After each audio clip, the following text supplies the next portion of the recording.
Yeah. So here you have it. I think we tried to change it and upload it again. Like the last issue was the modified date was wrong. The column name was not matching the table. So I changed it. And so let's see if I changed it correctly. Nope. I haven't uploaded it yet. So let me definitely saved it here. Now I need to upload it.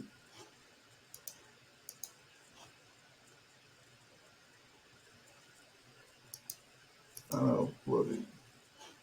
Overwrite it, right? So now I need to just go back here, do my preview. Looks good. Now let me run this again, run it back. Third time should be a charm. Let's see if any other issue comes up. Again, issues, don't get afraid. It's a learning experience. You will learn more about it. So it looks like it worked. So now all we have to do is just validate the Synapse table.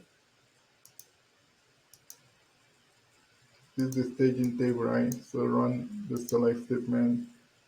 You see all the records flowing through that. So that's good. So now, as you can see here, if we just blindly just run the query, um, what do you think will happen, right? Like this ID1 is duplicated. It has multiple versions of the record, but we know that since this happened at a later date, this is the most updated version of this row. And this what happens in CDC is during a given time period, you're gonna get multiple versions of the same primary key record.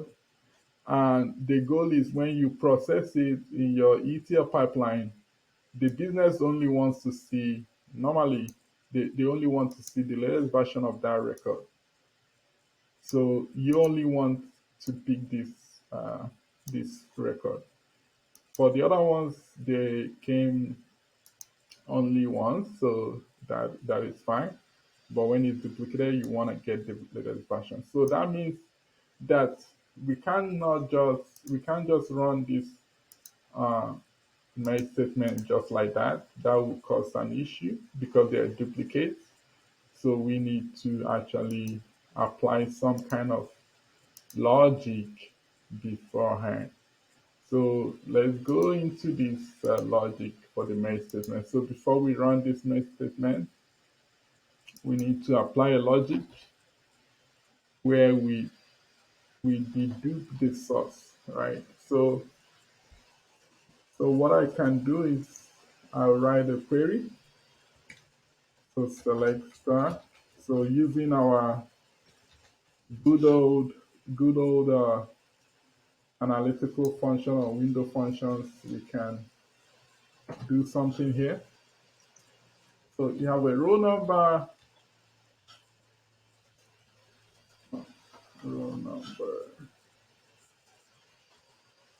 over, you say partition by.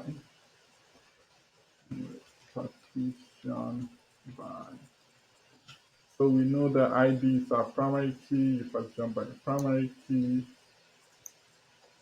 and you order by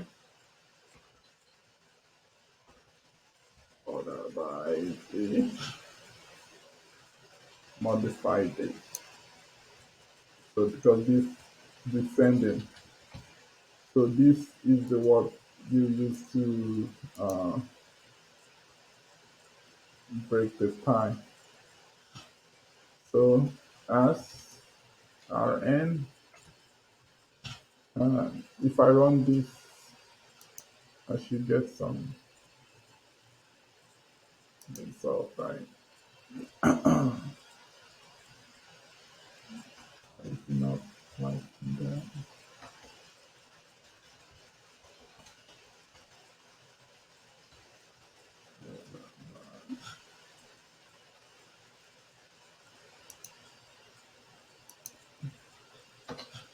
It doesn't like, yeah, I didn't need the comma.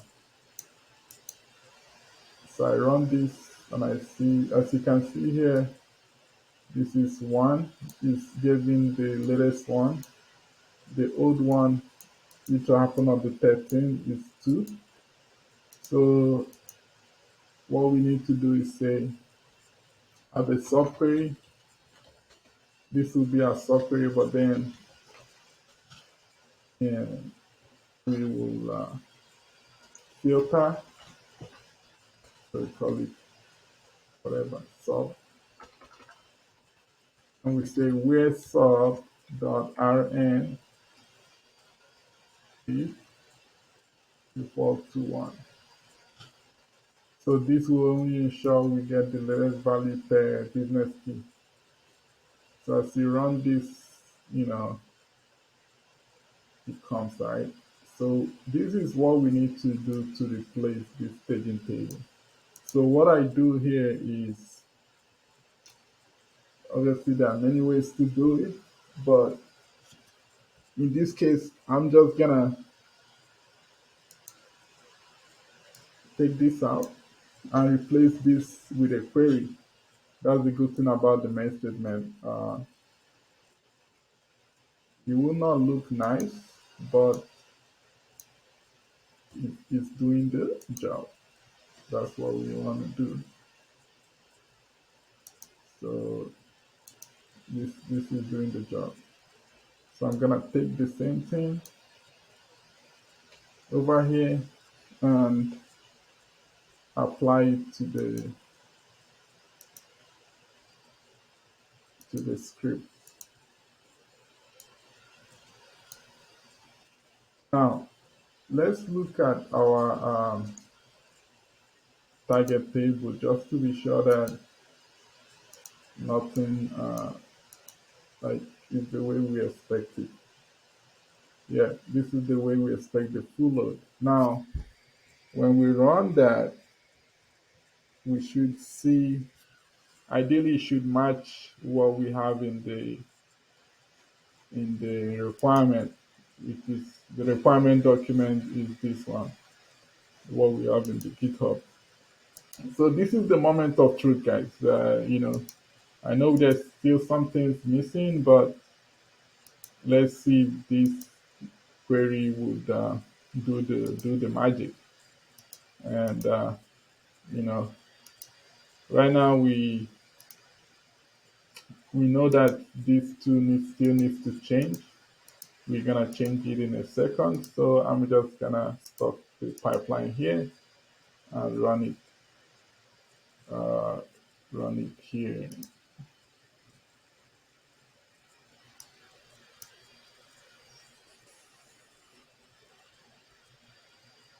Let's run it. Let's see what will happen.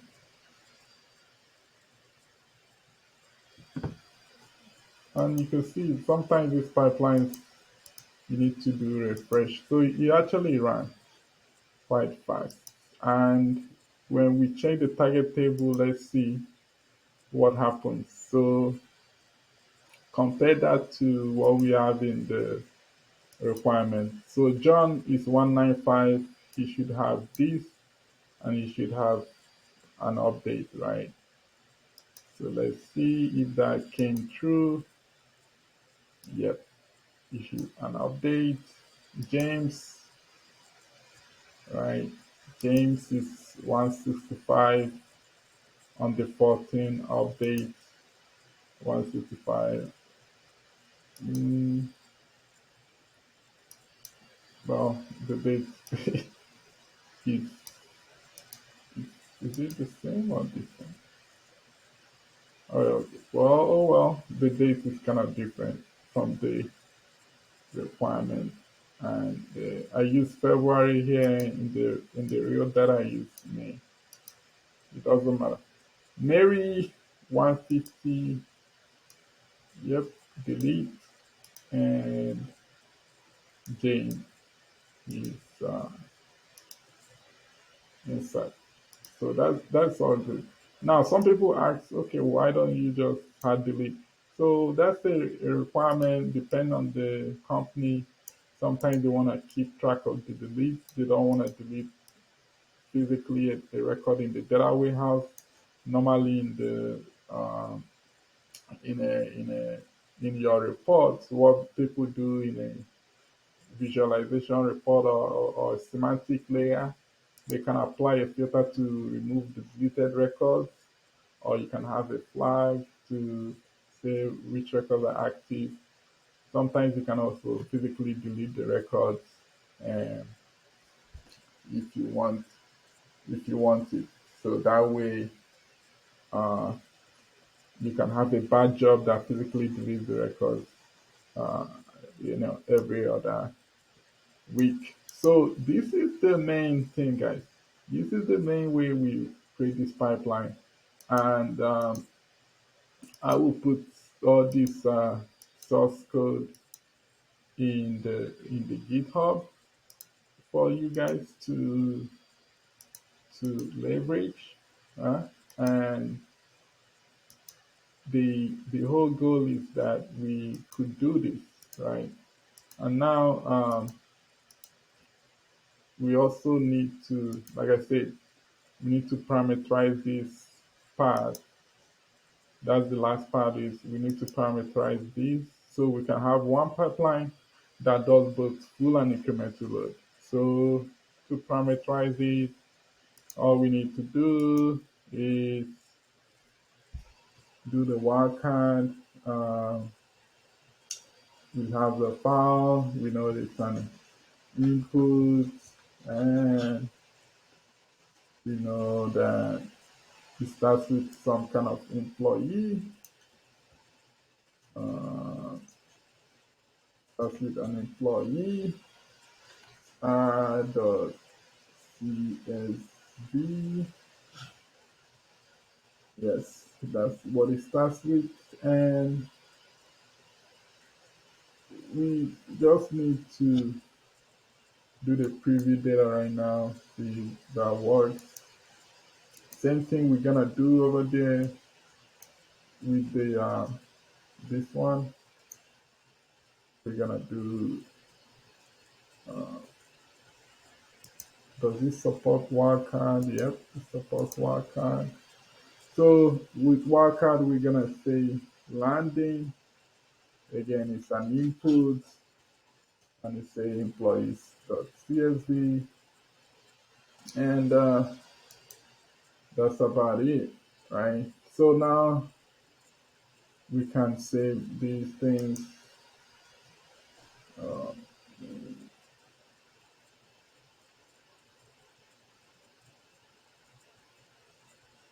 okay, direct copy to using copy command is not supported when copy stuff is set.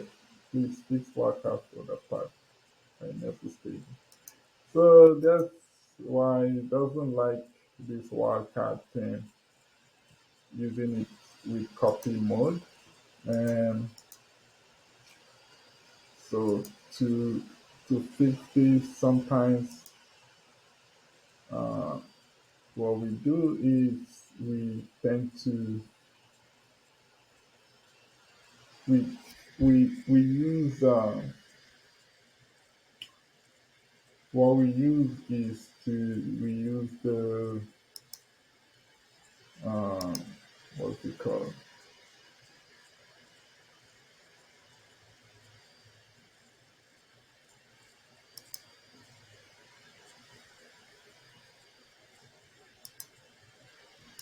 We use the file path, but then over there we try to parameterize it. I've seen this error earlier. It's annoying, but yeah.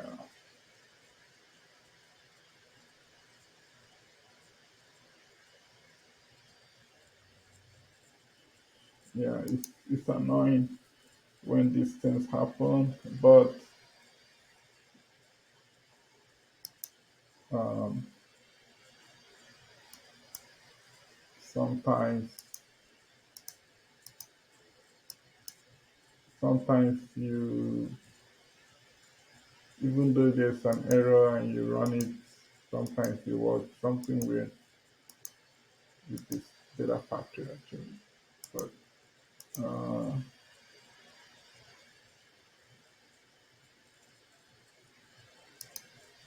yeah, so it doesn't like this thing.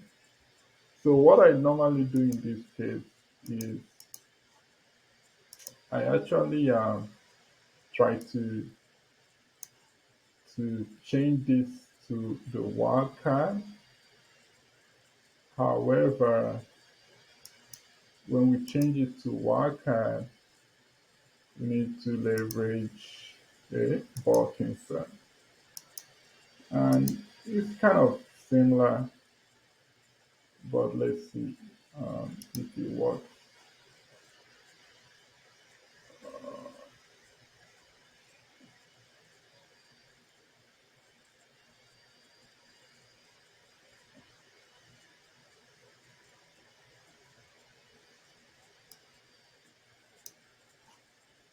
All right, there's so many restrictions. It's kind of getting on my nerves, right?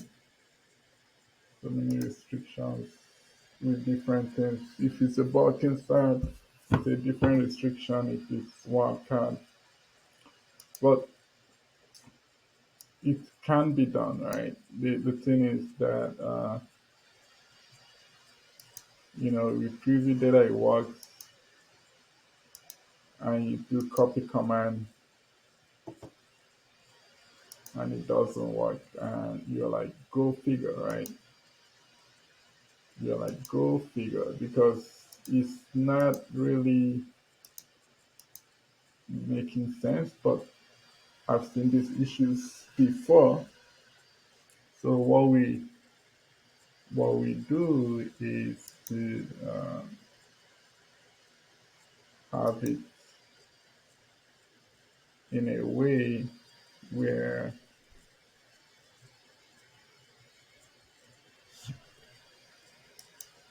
we point to the folder.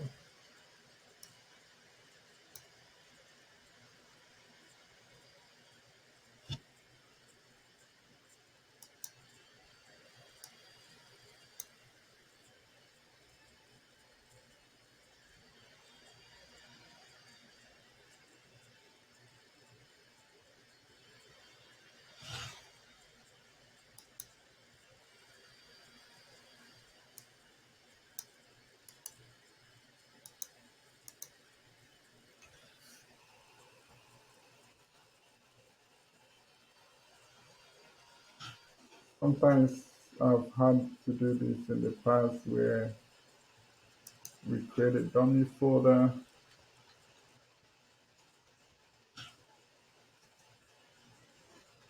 and we kind of push this file into it.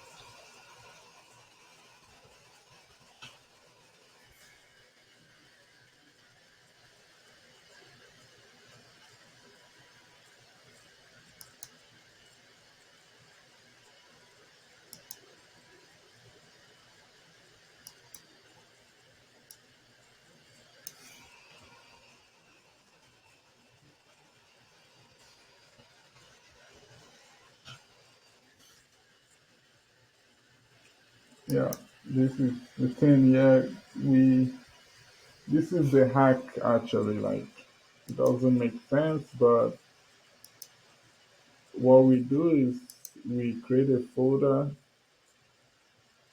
instead of doing the wildcard, because the wildcard doesn't like it in Data Factory. So if you know you want to get employee folder, employee files, just put all employee files into a employee folder and call it a day.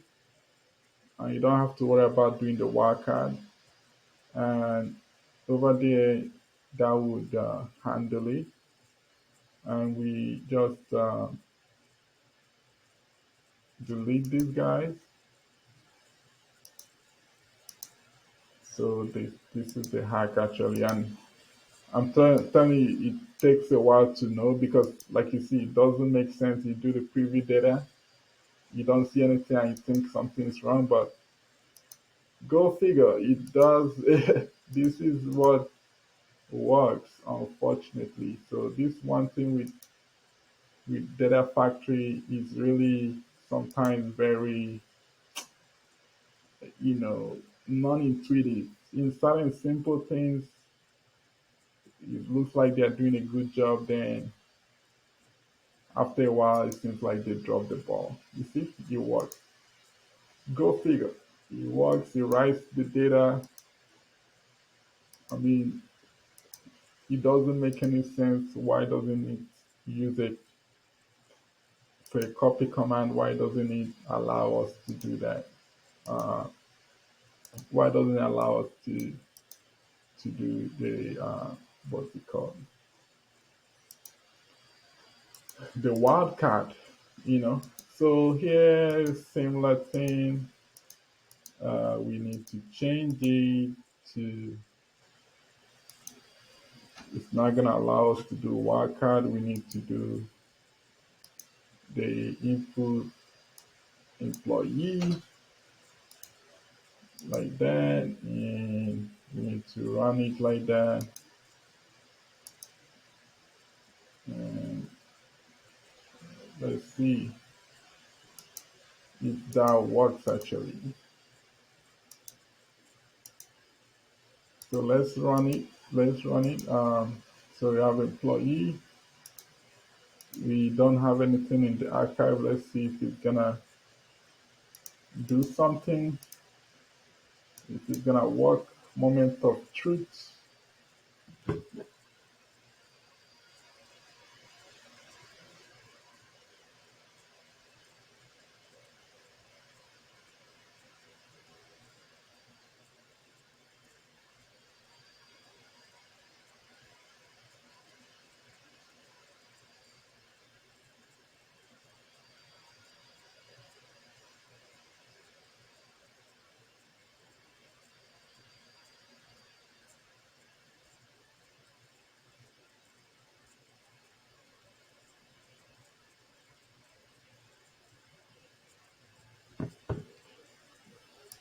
Need to keep refreshing these things.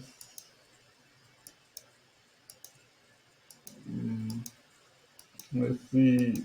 This one might not work, but if it works, that would be good.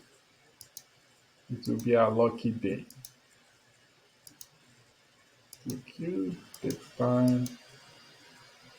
Yeah, like I said, it might not work. So no surprises there.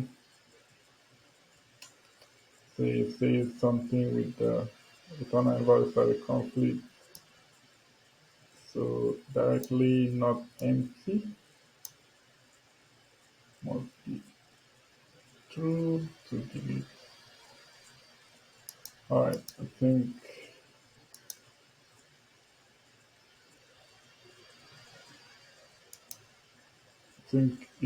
needs to it needs to have a specific file, honestly. Um, and you know, the best way is to, or maybe we can use the .csv thing. Let's see if that works. Binary. I don't know. Let's test it out. It doesn't hurt. Again, I have to be careful because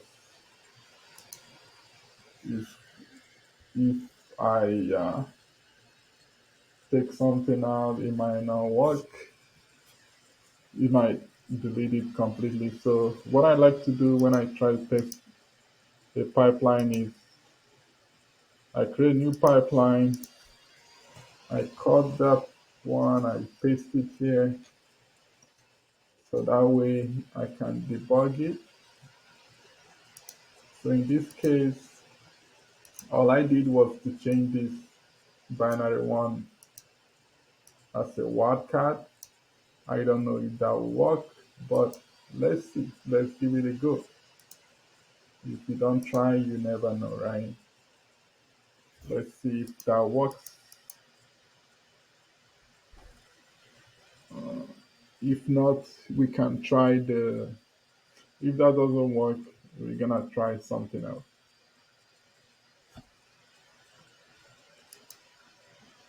Okay, it's failed, right? So that's good. But not found yet because it's a wildcard. So let's do the wildcard one. Wildcard method. And as you can see here, um, okay, I see what I did wrong. But anyway, let's do the wildcard method actually.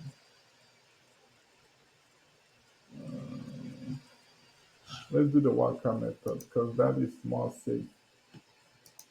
So with the wildcard method, remember the folder structure is you have input, you have an employee folder, inside the employee you have some file. So all you have to do is say, okay, inside the employee folder,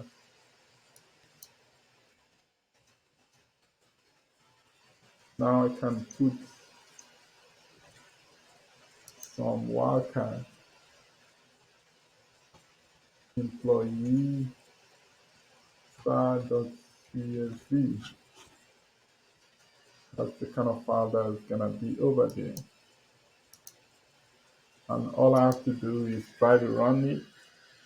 Maybe it will work, maybe it will not, but let's see.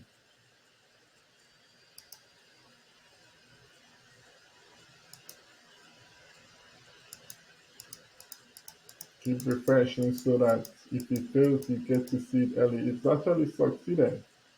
So let's see if it actually did what it's supposed to do. Nice. It actually removed it. And when we go to archive, we get to see it got processed. So, I mean, we see a couple because we run a couple of times, but I'm sure one of them is the one we ran. Uh, this one is 0 bytes, so it's rogue one. Should delete it. But this one we ran, so it should be correct. All right, so we can run it another. Um, okay, we deleted it, so we can upload the file again and run it one more time to be sure that we loaded it properly. Let's run it one more time.